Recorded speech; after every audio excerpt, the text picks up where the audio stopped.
Estudyanteng babae pinagtulungang saktan ng kanyang kaeskwela sa Bambang, Nueva Vizcaya. Naritong report. Sa video na ito, kitang nakatambay ang grupo ng mga grade 8 student sa isang tent sa Bambang, Nueva Vizcaya. Isa sa kanila nagsiselfone sa gilid hanggang sa Magpatinga ka! Hoy, ulit delay ya! napaupo ang biktimang nakapulang palda habang nanood lang ang iba pa nilang kasama. Paano naman kami? Jeez! Di pa man tapos magsalita ang biktima, nilapitan siya ng isa pang babae at bigla siyang sinampal. Hindi pumalag ang biktima pero hindi pa rin natigil ang mga kasama niya. Isa pa, may isa pa!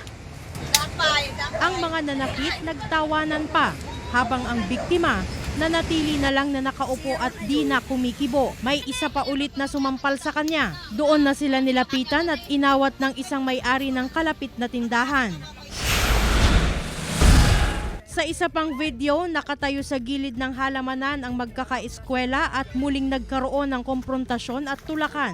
Nataranta ang grupo at agad sinilip ang biktima na nakahiga at nadaganan ng tumulak sa kanya. Muli silang pinuntahan at inawat ng may-ari ng tindahan. Ang nag-viral na insidente na nangyari noong Martes, nakarating na sa alkalde ng Bambang na agad nagpaimbestiga. Kuha ang mga video ng isa ring kasama ng mga estudyanteng kita sa video. Base sa inisyal na investigasyon, nag-cutting class o lumiban sa klase ang mga estudyante at nag-inuman malapit sa paaralan. Kainitan daw sila hanggang sa nauwi sa sakitan. Ayon sa Schools Division Superintendent, 5 ang sinasabing nanakit sa biktima at rekomendasyon ng mga otoridad, lumipat sila ng paaralan.